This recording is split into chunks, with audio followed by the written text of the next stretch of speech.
the end of May this year, I visited the Basque country in northern Spain and stayed for 4 nights in the city of Bilbao. Whenever I travel, I want to know more about the town and the region I visit. I explore, I Google, I read and learn, but also I try to find a book or more to educate myself. About the Basque country, I found Fernando Aramburu's novel Homeland, Patria, that was published in Spain in 2016, won several important awards in the country, and that was translated into several languages, among them English, German and Swedish. But before I speak about the book, we need to speak about the Basque country and about ETA. The Basque language, Euskara, is completely different from Spanish or French, and it is spoken by the Basques, who live in northern Spain and southwestern France mostly. More than 90% of the speakers live in Spain, and the 2 biggest cities in the Basque country are Bilbao, with more than 1 million people in the metro region, and Donostia or San Sebastian, with approximately 190,000 people at the Atlantic Ocean. During the fascist dictatorship of General Franco between 1939 and 1975, the minorities in Spain were extremely suppressed. The Basques were not allowed to speak their own language, which led to the formation of ETA in 1959. ETA stands for Euskadi ta Askatasuna, Basque Country and Freedom. What started as a nationalist movement, as a reaction to a fascist dictatorship that ignored the rights of minorities, developed into an organization that took to violence to achieve its ultimate goals, which was the independence from Spain and the foundation of a socialist Basque state. After Spain turned into a democracy, after Franco died in 1975, ETA intensified its attacks on both military and civil targets.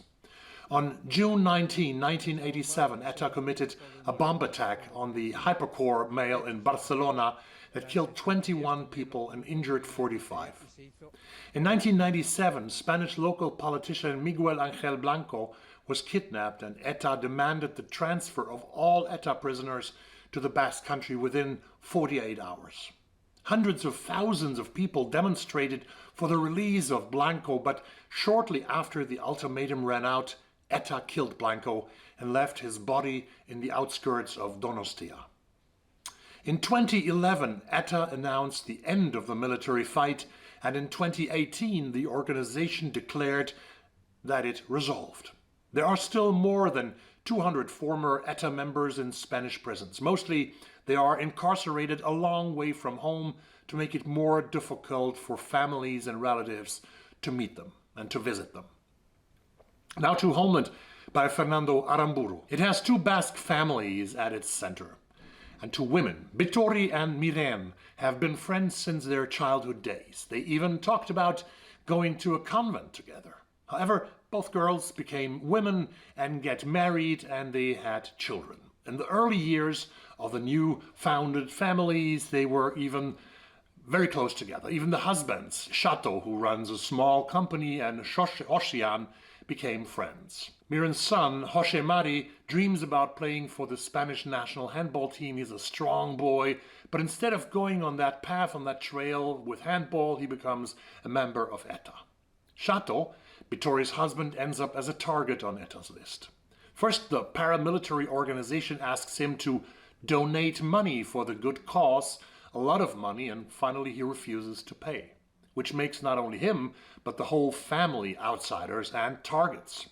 Fear is a common side effect of these years, and since people see and hear threats against Chateau, no one wants to have to do with him or with anyone in his family.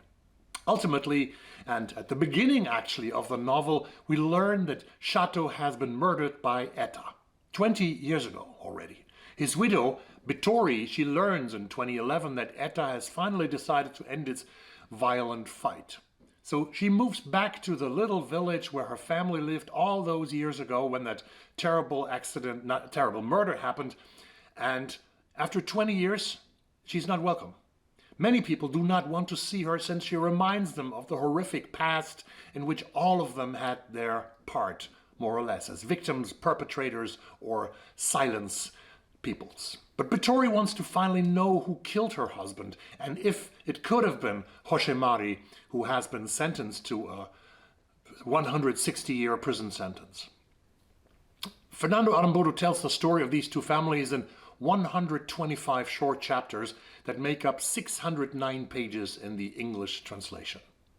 The chapters are moving back and forth all the time, in time and between characters, and slowly we learn more about the people and the village and the times and the layer of silence and fear that poisons the lives of characters in the whole region. The author, Fernando Aramburu, who has lived more than 30 years in the German city of Hannover, has accomplished a fascinating portrait of around a dozen members of both families. We meet Vittori's daughter Nerea and her first love Klaus-Dieter from Göttingen, Germany. We meet Miren's daughter Arantxa, who marries a Spanish man, not easy in the Basque country, who suffers a huge stroke in her early 40s and is forced into a wheelchair and can only communicate with the help of a tablet. Written between the time when ETA announced an end of their attacks and the complete resolution of the organization, Aramburu asks a lot of questions. He asks the main question if reconciliation is possible, and he slowly shows how the lives of almost everyone are more or less strongly influenced and altered for the worse by the surrounding conditions, leading to a kind of national trauma. In 2020, director Aitor Gabilondo made a TV show out of the novel that has 8 episodes and aired on HBO. I only saw the first of 8 episodes this week, and it seems to be a gem just like the novel. Beautifully done, the first episode at least. I am hugely impressed by Fernando Aramburu's novel, by the character development in the book. It is a long book with more than 600 pages, but the author is working with his characters and their personal and generational trauma. He's building up things in the Basque country, and he has created such a nuanced, impressive, huge painting of both the region and its younger history and the consequences of violence that it already now seems to have a good shot to be one of my favorite reads of 2024. Although you quite early get to know what happened to Chateau and José Mari, there's still a lot of questions left which the book explores, and you still want to learn more about the hows and the whys, and that makes this book a true and great reading experience. And yes, I want to read more from Aramburu and even more contemporary authors from Spain. And I'm completely astonished when I Google on YouTube that I find just one little tiny beautiful little video shot 3 years ago by a channel that is no longer operating, where somebody has talked about this beautiful novel. And New York Times, why is this book not on the list of the Best 100 Books of the 21st Century? I will talk about that list in a couple of days. See you, bye.